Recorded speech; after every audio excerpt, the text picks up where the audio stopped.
नमस्कार, hello and welcome to a new video of Pathak ji excellence. आज हम अपना जो टॉपिक कवर करने वाले हैं वो है चैलेंजेस टू डेमोक्रेसी। अब तक जो हमने देखा वो था फ़ायदे डेमोक्रेसी के टाइप्स, डेमोक्रेसी किस तरह काम करती है, क्या नहीं है, डेमोक्रेसी क्या अच्छाइयाँ देखी थी। अब हम देखेंगे कि डेमोक्रेसी अगर वैसे अच्छे काम करता तो हर जगह होता, कहीं कहीं पे नहीं भी है, क्यों? उसका रीज़न है चैलेंजेस या प्रॉब्लम्स। तो आज की वीडियो में हम देखने वाले हैं challenges to democracy. My self Mayank Pathak, faculty degree education percentages सब यहाँ पे दिए हुए। If you want to know more about me, pause and see it. Content, challenges of democracy. पहले हम लोग ये समझेंगे कि डेमोक्रेसी में चैलेंजेस क्या है, क्यों होते हैं, उसका असर क्या होता है।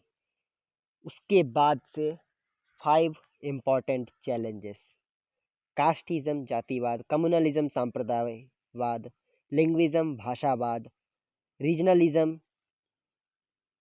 अंचलवाद या क्षेत्रवाद, या और टेररिज्म यानी आतंकवाद। इन पांचों पर हम लोग ध्यान से डिस्कस करने वाले हैं इस डेमोक्रेसी के टॉपिक पे। ये one of the most toughest video में से एक है, क्योंकि ये चैलेंजेस जो है कई बार एग्जाम में आते हैं।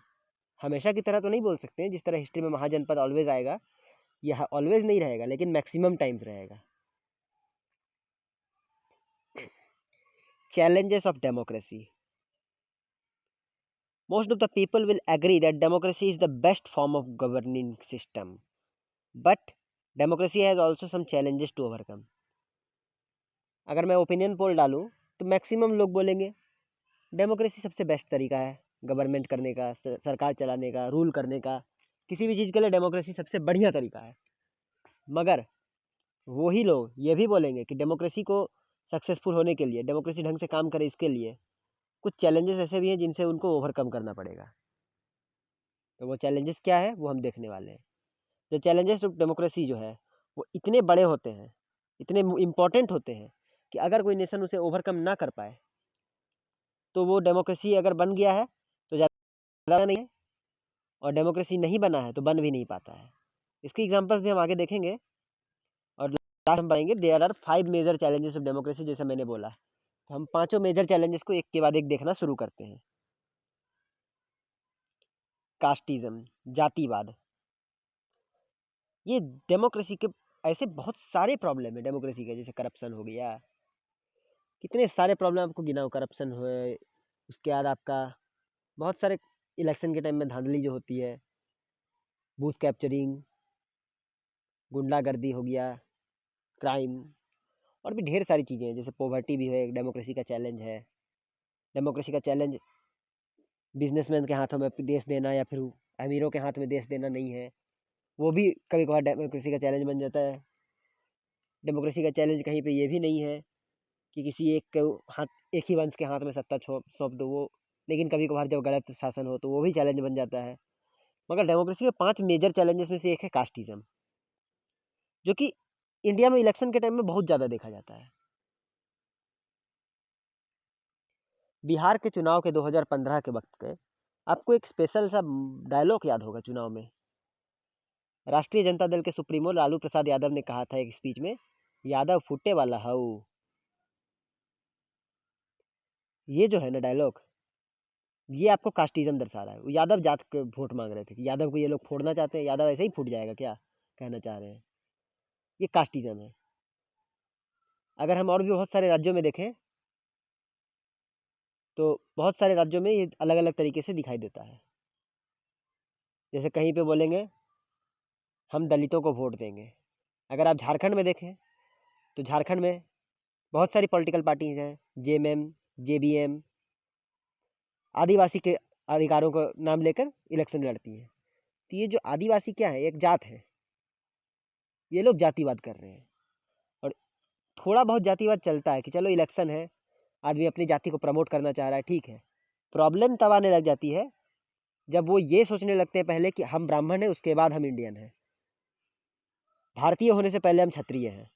जब ये लोगों के दिमाग में आ जाता है ना कि हम पहले आदिवासी हैं उसके बाद भारतवासी हैं, इस तरह से डुअल आइडेंटिटी का दिमाग में आ जाता है, तब ये रीजनलिज्म बहुत बड़ा कास्टिज्म बहुत बड़ा प्रॉब्लम बन जाता है।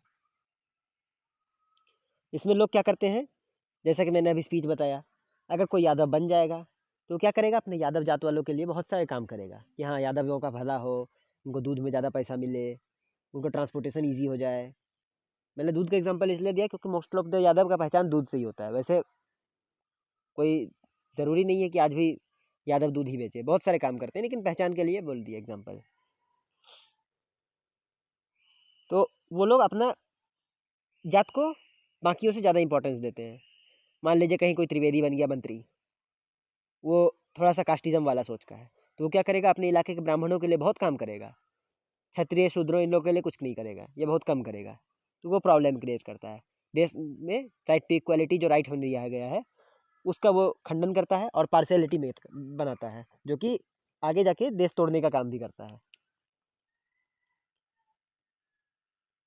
इंडिया में वैसे भी एक डायलॉग बहुत ज़्यादा फेमस है शुरुआत से ही, people do not cast their vote, they vote their caste. लोग जब चुनाव में उतरते हैं ना वोट डालने के लिए, तो वो ईवीएम जाते जाते ये सोचते हैं कि कौन सा मेरे जात का है। अगर कोई इंसान रमेश ओरांव नाम का है, तो वो वोट डालने जाने में सोचेगा ओबीसी का कौन होगा रे वहाँ पे, अच्छा वो गिलवा ओबीसी का है तो ठीक है उसको डाल देते हैं।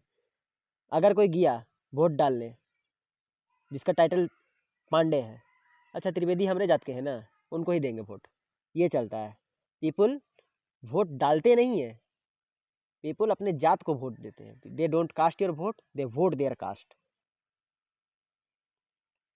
कम्युनलिज्म, कास्टिज्म का बड़े मात्रा में अगर कुछ इस्तेमाल देखा जाए तो ये कम्युनलिज्म है।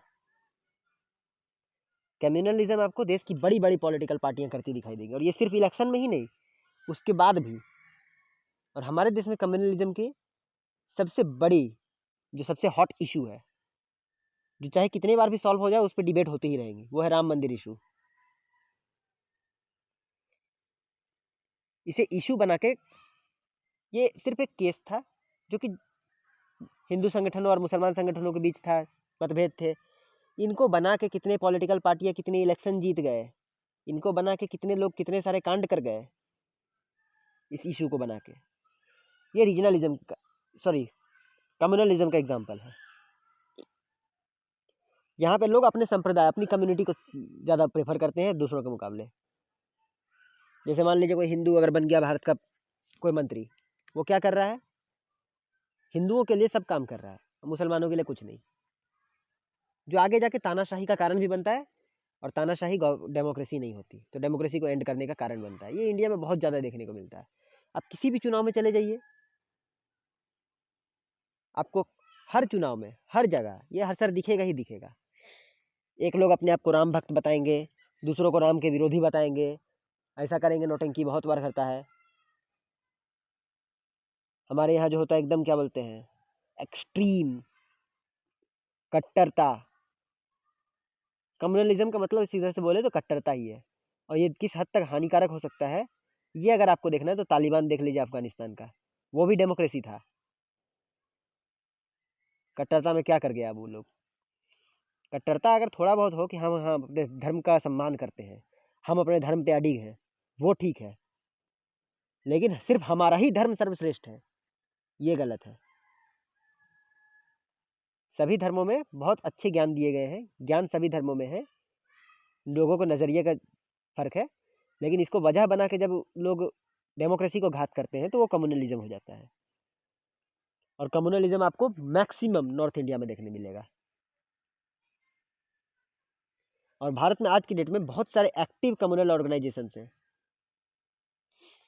बहुत सारे ऑर्गेनाइजेशन हैं जो कम्युनलिज्म फैलाते हैं, एक्सट्रीम है। कोई कहीं आके कुछ बयान दे रहा है, कोई कुछ कर रहा है, और उनके ऑर्गेनाइजेशन पे बैन भी नहीं लग रहे हैं। ये बहुत सारे एक्टिव।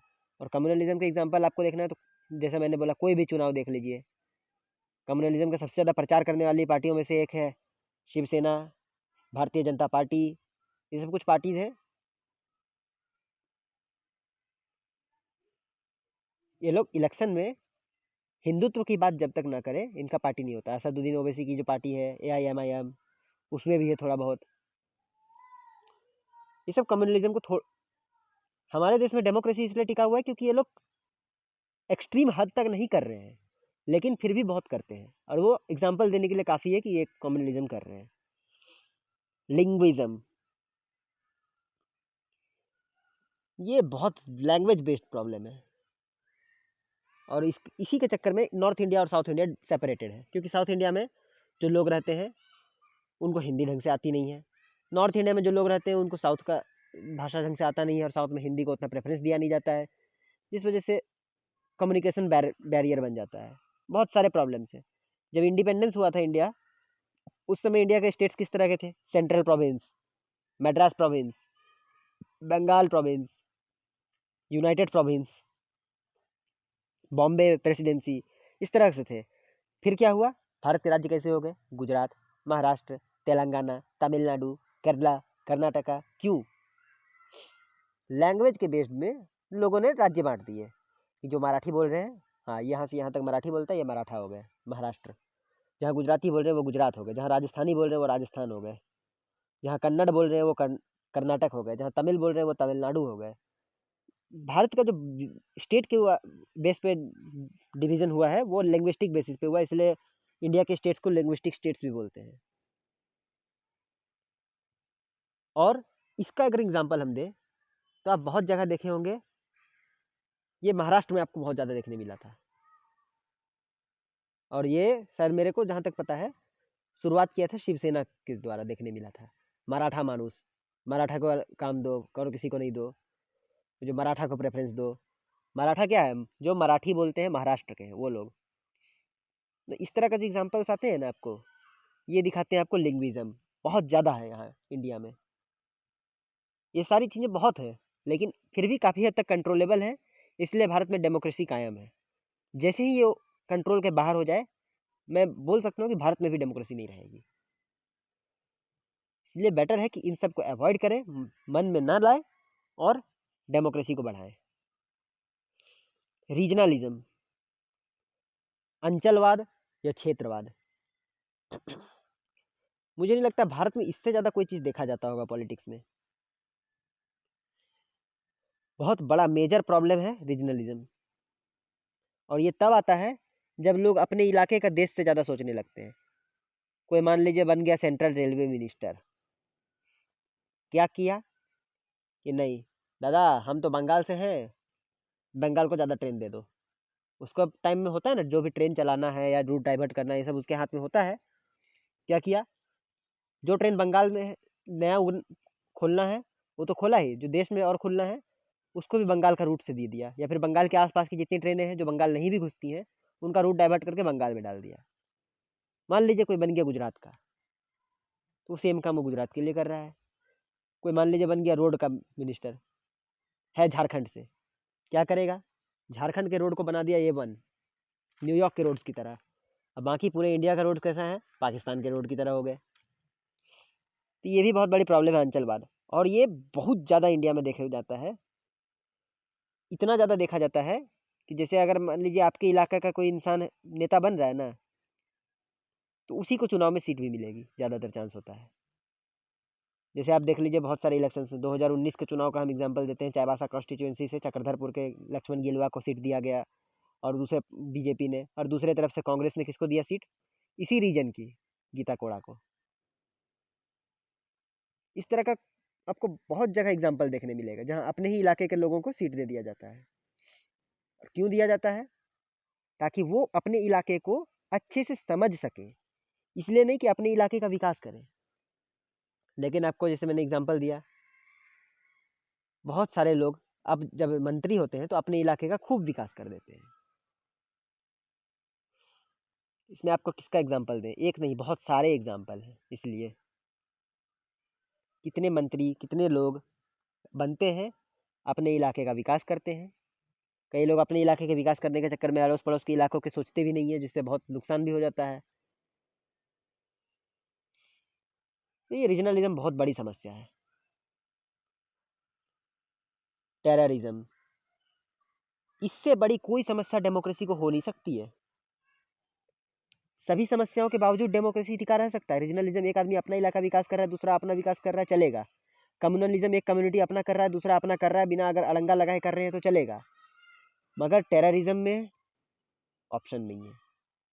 अगर ये एक्सट्रीम हो गया तो लोग मरेंगे, असुरक्षित महसूस करेंगे, देश संकट में आएगा, देश का लोकतंत्र संकट में आएगा और डेमोक्रेसी का सत्यानाश हो जाएगा। This is violent, dangerous and against the humanity. ये इंसानियत के, मानवता के खिलाफ है। टेररिज्म कभी भी मानवता का सहयोग में नहीं हो सकता है। आप अपने इलाके को ज़्यादा प्यार करना, उसको आप मानवता का बोल सकते हैं कि हाँ मुझे अपनी ज़मीन से प्यार है।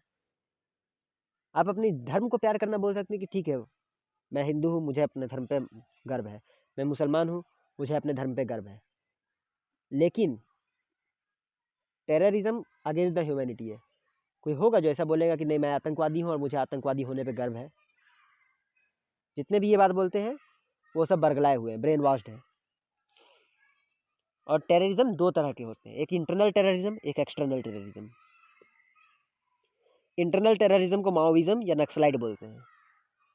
भारत में आप नक्सली हमले, नक्सलाइट, माओवादी, ये सब शब्द बहुत सुनते होंगे। ये इंटरनल टेररिज्म होता है। क्यों? क्योंकि ये लोग जितने भी नक्सली अटैक होते हैं, मोस्टली नक्सली अटैक्स आपको देखने मिलते हैं झारखंड में और छत्तीसगढ़ में, उड़ीसा में भी कुछ कुछ मिलते हैं। तो ये जो नक्सल अटैक्स होते हैं ना, ये झारखंड, उड़ीसा, छत्तीसगढ़ में जो हो रहे हैं, तो ये लोग भी झारखंड, उड़ीसा, छत्तीसगढ़, बंगाल, इधरे के ही है। कोई नहीं है कि नक्सली अटैक करने वाला कोई आया है पाकिस्तान से, अफगानिस्तान से, तालिबान से, कहीं से कोई नहीं है, इजराइल से, कोई ऐसा नहीं है। सब आपस में ही लड़ रहे हैं। और जिसका गवर्नमेंट से या सिस्टम से मन पूरा उब जाता है, जिसका भरोसा उठ जाता है, जिनको उम्मीद नहीं रहती है कि सिस्टम अब मेरे लिए कुछ कर सकता है, और जो सिस्टम का शांतिपूर्वक नहीं, पूरी तरह से जोर शोर से हथियारों के साथ विरोध करना चाहते हैं, वो इसमें जुड़ जाते हैं। इसको बहुत कोई जस्टिफाई भी कर देता है कि हमको सिस्टम ने नहीं दिया, हम क्यों दें। जस्टिफाई तो बहुत कोई कर देते हैं, वैसे जस्टिफिकेशन के लायक है नहीं है। और ये सब क्या करते हैं, जिनको इतना विरोध होता है, या तो अपना खुद का रेबल ग्रुप बना लेंगे या किसी और आर्म्ड रेबल ग्रुप्स में जुड़ जाएंगे, हथियारबंद ग्रुप्स। और उनका काम क्या होगा? ऐसे इलाकों में अड्डे करना जहाँ पे पुलिस का कैंप हो, सीआरपीएफ का कैंप हो, आर्मी का कैंप हो, कुछ भी हो, या फिर उनका आना जाना रेगुलर हो, या कोई। और वहाँ वो क्या करेंगे? आए दिन बम ब्लास्ट कर देंगे, कैंप में घुस के किसी को मार देंगे, या फिर रोड को तोड़ देंगे, कहीं पे कहीं ब्रिज उड़ा देंगे कि आदमी को कम्युनिकेशन नहीं होगा, प्रॉब्लम आते रहनी चाहिए। इनका काम यही होता है। और ये जो इंटरनल हो रहा है, ऐसा नहीं है कि कोई इतना गवर्नमेंट से तंग आ गया है तो संविधान उनको ताकत दे दिया कि आप विरोध कीजिए जैसा चाहते हैं। ये टोटली इलीगल है, अनकॉन्स्टिट्यूशनल है और अगेंस्ट द ह्यूमैनिटी। तो मैंने पहले भी बोला है, टेररिज्म है ही। एक्सटर्नल टेररिज्म सबसे डेंजरस चीज़ जो है डेमोक्रेसी के लिए, और सबसे डेंजरस फॉर्म ऑफ टेररिज्म भी जो है वो है एक्सटर्नल। और ये टेररिज्म इंटरनली नहीं दिखता। ये भारत में अटैक करने पाकिस्तान से टेररिस्ट आएंगे, इराक में अटैक करने ISIS के टेररिस्ट आएंगे, कुवैत में इराक के घुस जाएंगे कहीं पे, अमेरिका में अफगानिस्तान का अटैक करेगा। ये जो है ये एक्सटर्नल टेररिज्म यही है, इंटरनेशनली अपना काम कर रहे हैं। आर्म्ड अटैक्स, सुसाइड अटैक्स, हाईजैक्स, ये सारे इसमें किए जाते हैं। आर्म्ड अटैक्स किस तरह के, आपको एग्जांपल दे तो आर्म्ड अटैक आपका था, बहुत सारे वक्त हुआ है, जैसे कि उरी के वक्त हुआ था, उरी द सर्जिकल स्ट्राइक में आपने मूवी देखी होगी, तो उरी के वक्त जो हुआ था, सेना के कैंप में घुस के 18 लोगों को मार दिया, वो आर्म्ड अटैक था। सुसाइड अटैक क्या था? पुलवामा अटैक 2019, पुलवामा जो हुआ था, उस वैन में जो आदमी था उसका थोड़ी जान बचा होगा, वो जानता था मैं मर जाऊंगा, लेकिन टेररिस्ट अटैक करना है।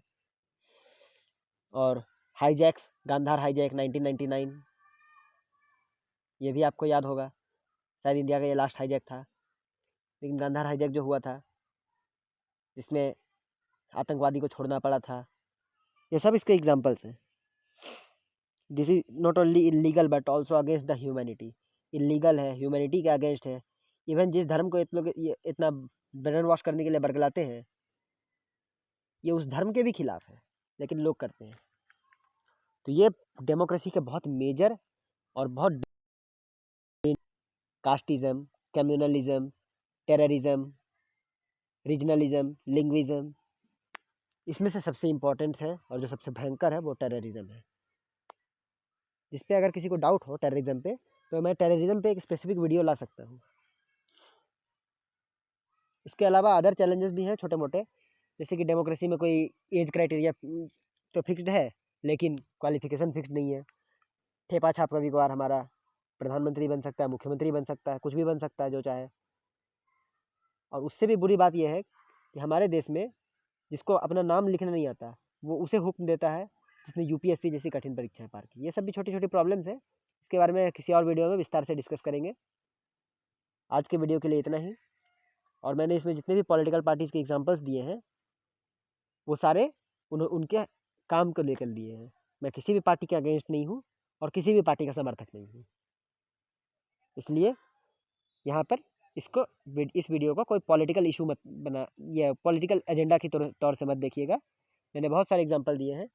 और पॉलिटिकल पार्टीज की एक प्रॉब्लम है, वो डेमोक्रेसी की प्रॉब्लम तो नहीं है, वो पॉलिटिकल पार्टीज की प्रॉब्लम है, वो है परिवारवाद, फैमिलिज्म या फिर नेपोटिज्म। इन सब अलग अलग टॉपिक्स पे मैं अगले वीडियो में डिस्कस करूंगा। तब तक के लिए नमस्कार।